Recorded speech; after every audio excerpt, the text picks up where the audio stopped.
புதுச்சேரி வில்லியனூர் தரைப்பாலம் மூழ்கி இருக்கிறது. கார்கள், கனரக வாகனங்கள், லாரி உள்ளிட்ட கனரக வாகனங்களை வெள்ளம் சூழ்ந்திருக்கக்கூடிய அந்த காட்சிகளை பார்த்து கொண்டிருக்கிறோம்.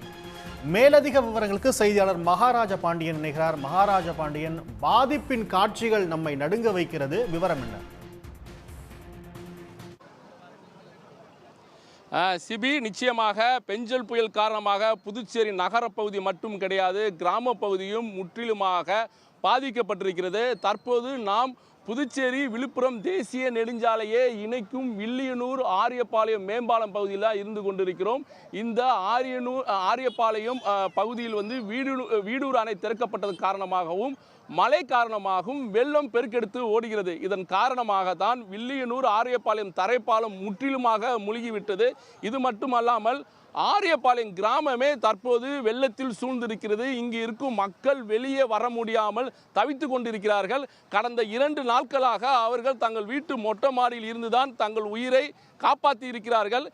இன்று மழை விட்டிருக்கு, காற்று இல்லை. இதை அடுத்து இவர்கள் தீயணைப்பு வீரர்களுக்கு தகவல் தெரிவித்த பேரில் தீயணைப்பு வீரர்கள் விரைந்து மழை வெள்ளத்தில் சிக்கியிருக்கும் குடும்பத்தினை மீட்பதற்காக ரப்பர் படகுகளில் சென்று அவர்களை மீட்கும் பணியில் தீவிரமாக இருக்கிறார்கள். இது மட்டுமல்லாமல் இந்த வெள்ளம், அதாவது ஆரியபாளையத்தில் வெள்ளம் செல்வதால் மங்களம் பகுதிக்கு, அதாவது மங்களம் என்றது இந்த பகுதியில் பெரிய கிராமமாகும். இந்த கிராமம் முற்றிலுமாக துண்டிக்கப்பட்டிருக்கிறது. இதனால் மங்களத்தில் இருப்பவர்கள் வில்லியனூர் பகுதிக்கு வர முடியவில்லை.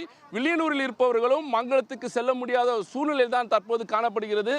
இங்கே இருக்கும், அதாவது ஆரியபாளையம் பகுதியில் நிறுத்தி வைக்கப்பட்டிருந்த பேருந்துகள், கார்கள், வேன்கள், கனரக வாகனங்கள் மட்டுமல்லாமல் வீடுகள் முழுவதும் தண்ணீர் நிரம்பி அதன் மேல் பகுதியில் செல்கிறது. இதனால் தங்கள் பகுதியில் பல்வேறு பாதிப்பு ஏற்பட்டிருக்கிறது என்று இங்குள்ள மக்கள் வேதனை தெரிவிக்கிறார்கள். இது மட்டுமல்லாமல் தரைப்பாலம் மூழ்கி அதன் மேல் வெள்ளம் செல்வதால் அதை ஆச்சரியத்துடன் பார்ப்பதற்காக இந்த கிராம பகுதி மக்களை இங்கே வேடிக்கை பார்த்து கொண்டிருக்கிறார்கள். இதனால் இந்த பகுதி தற்போது ஒரு சுற்றுலாத்தலமாக திடீர்னு காட்சியளிக்கிறது. இந்த பாதிப்பு குறித்து இந்த பகுதி மக்களிடமே கேட்கலாம். இந்த தண்ணி இவ்வளோ வேகமாக ஓடுது, வெள்ளமும் இருக்குது, இதெல்லாம் என்னென்ன பாதிப்பு ஏற்பட்டிருக்கு உங்கள் பகுதிக்கு? இந்த பாதிப்புனால கரையோர மக்களெல்லாம் பாதிக்கப்பட்டிருக்கிறாங்க. போக்குவரத்து சுத்தமாக இல்லை. அதனால் நம்ம வில்லியனூருக்கு டவுனுக்கு வரதா இருந்தால் சுற்றி ஒரு 2 கிலோமீட்டர் சுற்றி தான் வரதா. வீடூர் அணை திறந்ததுனால இந்த கனமழை போகிறதுனால மங்களம் அந்த ஐநா கோயில் வழியாக செல்லக்கூடிய சாலை முற்றுமாக துண்டிக்கப்பட்டுள்ளது. அதனால் ஒரு எமர்ஜென்சி கூட இந்த ரோட்டு வழியாக வர முடியல. இந்த ஒரு 30 வருஷத்துக்கு முன்னாடி இந்த தண்ணி போனதாக சொல்கிறாங்க. ஆனால் இந்த தரைப்பாலம், இந்த புதுப்பாலம் கட்டினதுனால தான் இந்த புதுப்பாலம் இப்போதைக்கு போக்குவரத்துக்கு பயன்பாடாக இருக்குது. ஏற்கனவே இந்த தரைப்பாலம் முற்றிலும் முழுகி உள்ளது. அதனால் இந்த பகுதியில் கொஞ்சம் இடையூறாக இருக்குது மழையினால். ஐயா, நீங்கள் இங்கே நின்றுட்டே இருக்கீங்க, நீங்கள் எங்கே போகணும்? ஆற்றுல இருந்துருக்கீங்க, நீங்கள் இந்த ஊரா இல்லை வேறு எதுவும் ஊராயா? மங்களம் போகணும். மங்களம், என் பேர் குப்புசாமி.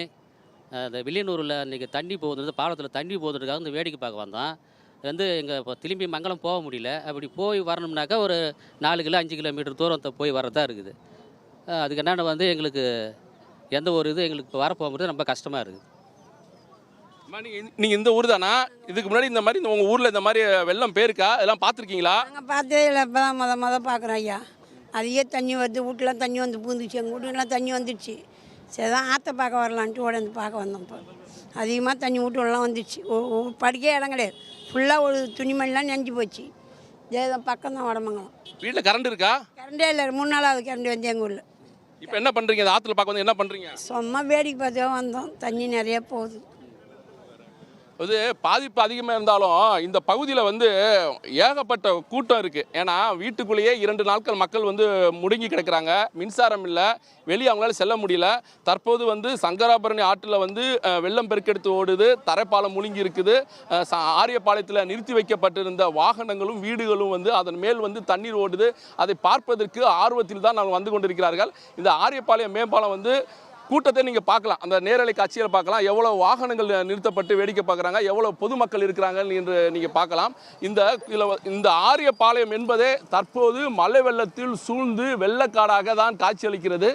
வெள்ளம் எந்த அளவுக்கு செல்லுகிறதோ அந்த அளவுக்கு அந்த ஊரே மறைத்து இருக்கிறது. ஏன்னா வெள்ளத்தின் கீழ் தான் இப்போ ஆரியபாளையம் மாட்டி சிக்கி கொண்டிருக்கிறது. அதற்கு நேரலை பார்க்கும் போதே தெரியும், வீடு முற்றிலுமாக அதன் மேல் செல்லுகிறது, வாகனங்கள் அதன் மேல் செல்லுகிறது. தற்போது தரைப்பாலம் முற்றிலுமாக துண்டிக்கப்பட்டதால் அந்த பகுதியில் வாகனங்கள் செல்வதற்கு தடை விதித்து போலீசார் இருபுறமும் வந்து பேரிகார்டுகள் அமைத்து போக்குவரத்தை அவர்கள் நிறுத்திவிட்டார்கள். தற்போது நாம் தரைப்பாலம் முழுங்கியிருக்கும் பகுதிக்கு தான் சென்று கொண்டிருக்கிறோம். அதை நேரலையும் நீங்கள் பார்க்கலாம். சங்கராபரணி ஆற்றின் வெள்ளப்பெருக்கத்தையும் ஆரியபாளையம் பகுதியில் பொதுமக்களுடைய பாதிப்பும் நாம் காட்டி முடித்து விட்டோம். தற்போது ஆரியபாளையம் அருகேக்கும் தரைப்பாலம் எப்படி துண்டிக்கப்பட்டிருக்குன்னு நீங்கள் பார்க்கலாம். இந்த தரைப்பாலம் வந்து மிகவும் சேதமடைந்து இருந்தது. இதனால் வந்து போக்குவரத்துக்கும் மிகவும் கஷ்டமாக இருந்தது. இதை அடுத்து தான் வந்து இந்த பகுதியில் அப்போது நாம் நின்று கொண்டிருக்கும் புதிய மேம்பாலம் வந்து கடந்த 1 மாதத்துக்கு முன்பு கட்டப்பட்டு திறக்கப்பட்டது. இதனால் தற்போது இந்த பகுதி மக்களுக்கு ஒரு நன்மையான விஷயமா இருக்கிறது. இந்த புது பாலம் இல்லை என்றால் ஆரியபாளையம் துண்டிக்கப்பட்டுவிடும். விழுப்புரத்துக்கு செல்ல முடியாது, புதுச்சேரிக்கு யாரும் வர முடியாது. அந்த அளவுக்கு முக்கியம் வாய்ந்த இந்த பகுதி தான் இப்போ துண்டிக்கப்பட்டிருக்கு. இது காரணமாகத்தான் போலீஸார் தற்போது இங்கே விரைந்து வந்திருக்காங்க. பாலம் பகுதியில் யாரும் நிற்க வேண்டாம், தண்ணி அதிகமாக இருக்கிறது, நீங்கள் வந்து ஓரமாக நில்லுங்கள்ன்றாங்க. தரைப்பாலம் பகுதியில் யாரையும் வந்து அனுமதிக்கவில்லை. இதன் காரணமாகத்தான் மேம்பாலம் பகுதியில் அதிக மக்கள் வந்து கூடியிருக்கிறார்கள். நீங்கள் நேரிலேயே பார்க்கலாம் அது எந்த மாதிரியான பாதிப்பு இருக்குன்னு. இங்கே உள்ள இளைஞர்கிட்ட கேட்கலாம். இப்போ நீங்கள் இங்கே என்னென்ன பாதிப்பு ஏற்பட்டிருக்கு, என்ன மாதிரி பிரச்சனை ஏற்பட்டிருக்கு, உங்களுக்கு இந்த என்னென்ன பாதிப்பு ஏற்பட்டிருக்குப்பா? இப்போ நீங்கள் செல்ஃபி எடுக்கிறீங்களா, உங்கள் ஊரில் என்னென்ன பாதிப்பு ஏற்பட்டிருக்கு? யார் ஊரில்? இந்த ஆரியபாளையம் பகுதியில்.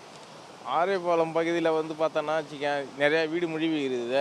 டூ வீலர் நிறையா சேதம் அடைஞ்சிக்குது. 4 வீலரு ஏகப்பட்ட சின்ன சின்ன குடிச்ச வீடு ஏகப்பட்ட வீடு சேதம் அடைஞ்சிக்குது.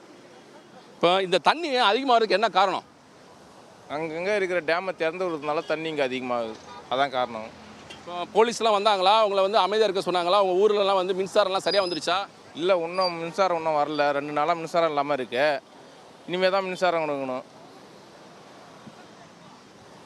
தண்ணீர் வரத்து அதிகமாக இருப்பதால் வந்து இங்கே பகுதியில் வந்து இன்னும் மின்சாரம் வந்து கொடுக்கப்படவில்லை. தண்ணீர் வரத்து வந்து குறைந்து விடணும். வெள்ளம் வந்து முற்றிலுமாக வடிந்த பிறகு தான் இங்கே வந்து மின்சாரம் கொடுக்கப்படும் என்று அதிகாரிகள் தெரிவித்திருக்காங்க. தங்கள் பகுதிக்கு விரைவாகவே வந்து மின்சாரம் கொடுக்க வேண்டும் என்பது இந்த பகுதி மக்களுடைய கோரிக்கையாகவே இருக்குது.